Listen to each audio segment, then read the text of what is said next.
بسم اللہ الرحمن الرحیم. جناب طاہر چودھری، جناب صابر رضا، محترم شہزاد بیگ، معزز شعراء کرام، میں اردو ٹائم ٹی وی اور کاروان ادب کے کارپردازان کا خصوصی طور پر شکر گزار ہوں کہ انہوں نے مجھے اس بین الاقوامی تقریب کی صدارت کا اعزاز بخشا، وگرنہ ہما خاکم کے ہستی. ہمیں اپنے بارے میں خوب اچھی طرح اندازہ ہے کہ ہم کیا ہے. یہ تقریب مصطفیٰ زیدی کی یاد میں منعقد کی گئی ہے. ایک بہت بڑا فرض اردو ٹائم اور کاروان ادب نے ادا کیا ہے اس تقریب کو منعقد کر کے اور ایک عالمی سطح پر منعقد کر کے. مصطفیٰ زیدی میرا کریز رہے. جب مجھے ادبی شعور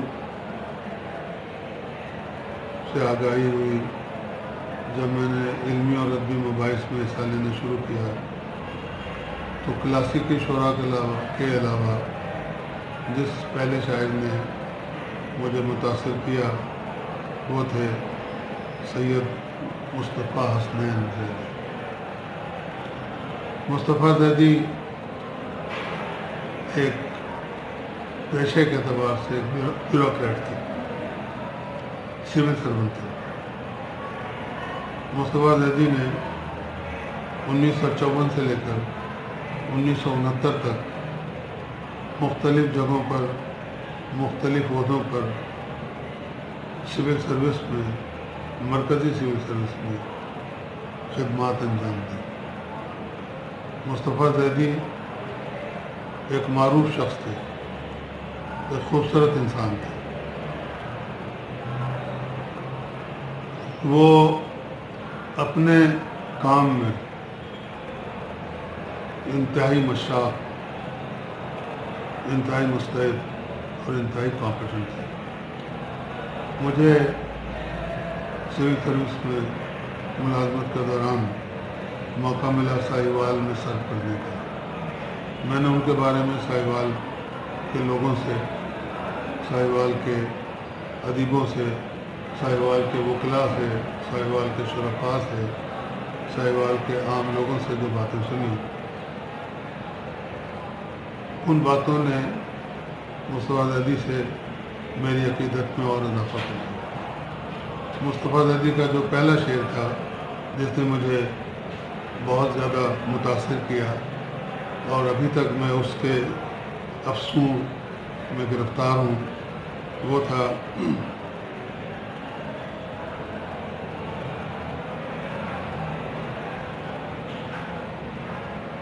ساری محفل لطف بیاں پر جھوم رہی ہے.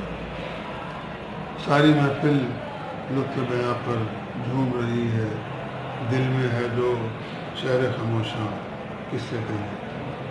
یہ ایک انتہائی خوبصورت شعر ہے اور اس میں معنوں کی تہ چھپی ہوئی ہے. جس قسم کی شخصیت تھی مصطفیٰ صاحب کی، مصطفیٰ صاحب کی شخصیت کی دو جہتیں تھیں. ایک جہت داخلی ہے، ایک جہت خارجی. خارجی جہت ان کے باہر کا آدمی جو عام لوگوں کو نظر آتا تھا، self possessed, self respecting, egoistic, rather ایگوٹسٹک، بہت خوددار، بہت سنبھلے ہوئے، بہت ریزرو، بہت دیانتدار.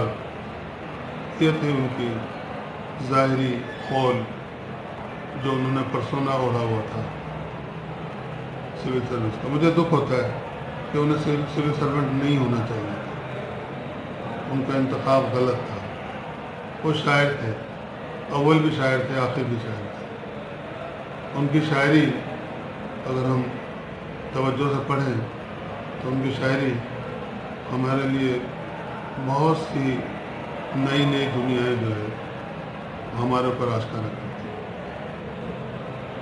انہوں نے کلاسیکی رنگ میں غزلیں لکھی، انہوں نے جدید رنگ میں نظمیں لکھی، اور دونوں میدانوں میں ان کا کام بڑا نمایاں ہے، ان کی شناخت بہت نمایاں ہے.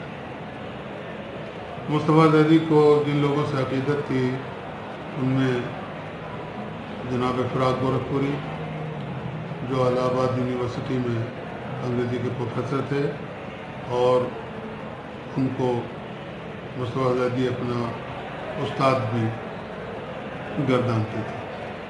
جناب فیض احمد فیض، جن سے ان کا لگاؤ اور ان کی عقیدت مانوی تھی، اور سب سے بڑھ کر جناب شبیر حسن خان جوش ملی آبادی، جو مصطفیٰ زیدی کے گرو تھے.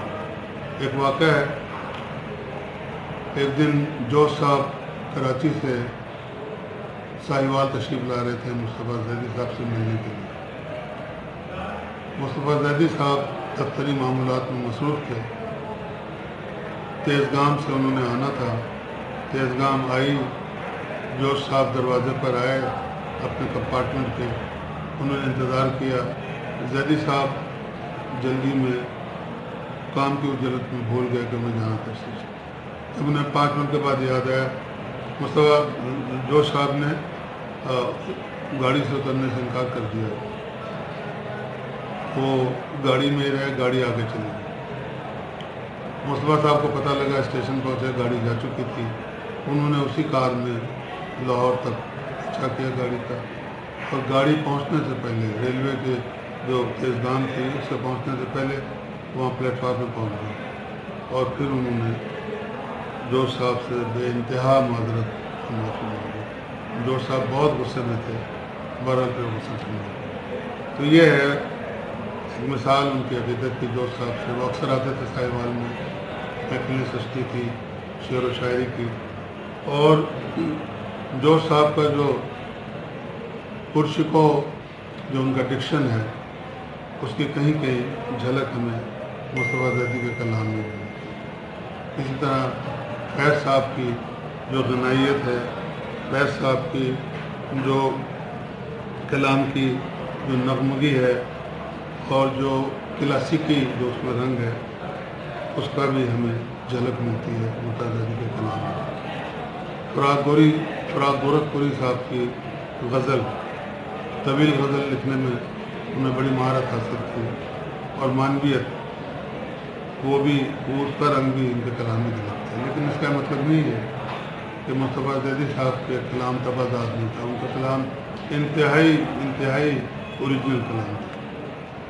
اور ان کے ہاں وہ جس اس میں سے گزر رہے تھے کشمکش سے، جو ان کے ساتھ سلوک کیا گیا سول سروس میں، اس سب کے باوجود انہوں نے 1949 سے لے کر 1967 تک 6 کتابیں، کم و بیش 5 کتابیں انہوں نے تصنیف کی. 5 مجموعے ان کے آئے، اور آخری مجموعہ ان کا کوہ ندا تھا، جو پوسٹیمسلی شائع ہوا ان کے موت کے بعد. تو ہے مشق سکن جاری، چکی کی مشقت بھی، وہ سب کچھ برداشت کرتے تھے. بہت حساس آدمی تھے، اور ساتھ ساتھ انہوں نے شعری مشق بھی جاری رکھی. ان کی شاعری کے جو مجموعے ہیں، پہلا مجموعہ ان کا 17 سال کی عمر میں انہوں نے وہ مکمل کیا، جو 19 سال کی عمر میں وہ چھپا الہ آباد سے. اس کا نام تھا زنجیریں. پھر اسی مجموعے کو نام بدل کر روشنی اس نام سے پاکستان میں چھپا. شہر آذر، موج میری صدف صدف، گریبان، قبائے ساز، اور بعد از مرد مجموعہ شائع ہوا کوہ ندا، اور اس کے بعد کلیات مصطفیٰ زیدی جو بعد از مرد شائع. یہ ان کا حاصل کلام ہے جو وہ آنے والی ادبی نسلوں کے لیے چھوڑ گئے. میں ان کی شاعری کا ہمیشہ سے بہت ہی کین قاری رہا ہوں. مجھے ان کا طرز جو ان کا اسلوب ہے، اسلوب بیاں، ان کا تفکر، ان کے جو مہارت تھی ان کو پروزیڈی پر، علم عروج پر، اس کا بہت مترجم. ان کے یہاں جو خاص قسم کے غنائیت ہے ان کے کلام میں، جو ان کے کلام کے سوز میں اور معنویت میں اضافہ کرتی. میں کچھ مثالیں پیش کرتا ہوں. مصطفیٰ زیدی صاحب جو تھے، ان کے ہاں پیراڈاکس، ان کے کلام میں پیراڈاکس کی بڑی واضح شکل نظر آتی. مثلا امید ہے، مایوسی ہے تو امید ہے، خوشی ہے تو غم ہے، نرگسیت ہے، خود مرکزی ہے تو لامرکزیت ہے، قنوطیت ہے، نا امیدی ہے تو خوش خیالی ہے، خوش امیدی ہے. بہت سی جگہوں پر تو ایسا لگتا ہے کہ جیسے ان کی نظمیں طویل ڈرامائی مونولوگ ہیں، جس میں وہ اپنی ذہنی کیفیت بیان کرتے ہیں، معاشرے کا جبر کا اظہار کرتے ہیں، اور بہت سارے ایسی باتیں کرتے ہیں جن کو پڑھ کر انسان، خاص طور پر جو ڈسکریٹ ریڈرز ہیں، وہ بہت متاثر ہوتے ہیں. میری روح کی حقیقت میرے آنسوؤں سے پوچھو، میرا مجلسی تبسم میرا ترجمہ نہیں ہے. یہ وہ شعر ہے جو ان کی ساری ذات کی اور ساری ان کی جو فن ہے اس کے قصد. میرا مجلسی تبسم میرا ترجمہ نہیں. کچھ لوگ، کچھ نقاد کہتے ہیں کہ زیدی صاحب کی شاعری میں سینشویلٹی ہے. ان کے ہاں بدن کی آپ یہ سمجھے کہ سپیریورٹی ہے، جسم کو انہوں نے زیادہ اہمیت دی ہے، روح کو کم اہمیت دی ہے. ان کے ہاں خیال زیادہ ہے، ان کے ہاں جذبہ کم ہے. یہ کچھ نقادوں کا خیال ہے، لیکن ہمارا ان سے متفق ہونا ضروری نہیں. وہ ایک ایسے معاشرے میں تھے جہاں بہت ساری اچھائیوں کے باوجود بہت ساری برائیاں تھیں، جس میں ڈویلٹی، جس میں تضاد، جس میں مکر و فریب، جس میں جھوٹ. یہ اس معاشرے میں یہ باتیں روا دوا تھیں. اس میں دامن بچا کر رہنا، اس میں تخلیقی کام کرنا، اس میں پھر حالات کے جبر کا مقابلہ کرنا، یہ مصطفیٰ زیدی ہی کا کام تھا. بدقسمتی سے وہ ان کی شادی، وہ بطور ایک شوہر کے اپنے فرائض، ان کے فرائض تھے، ان کو شاید کامیابی سے ادا نہیں کر سکے. انہوں نے انتخاب کی شادی کی، ویرا بیگم کا نام تھا. جب وہ لیا میں ایس ڈی ایم تھے تو وہاں پر جو کلب تھا اس کا نام انہوں نے ویرا کلب رکھا تھا. ویرا بہت عمدہ خاتون تھی، بہت ہی شائستہ، سلجھی ہوئی. ویرا سے ان کے 2 بچے بھی تھے، عصمت زیدی اور مجتبیٰ زیدی. جب زیدی صاحب مصیبتوں میں گرفتار تھے تو اس سے کچھ عرصہ پہلے ویرا سے اجازت لے کر آسٹریلیا چلی گئی، ویانا. وہ جرمن نژاد تھی، جرمن زبان ان کی مادری زبان تھی، لیکن at the same time she was a very dedicated wife. وہ بڑی باصبر، بہت ہمت والی اور بہت فیتھ فل لیڈر تھی.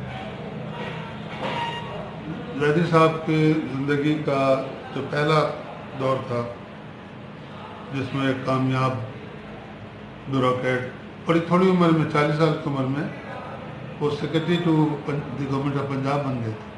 ہی اسٹارٹیڈ ایز اے لیکچرر. انگریزی کے استاد ہے، گورنمنٹ کالج لاہور میں انہوں نے پڑھا، انگریزی کے استاد رہے، سول سروس میں آئے،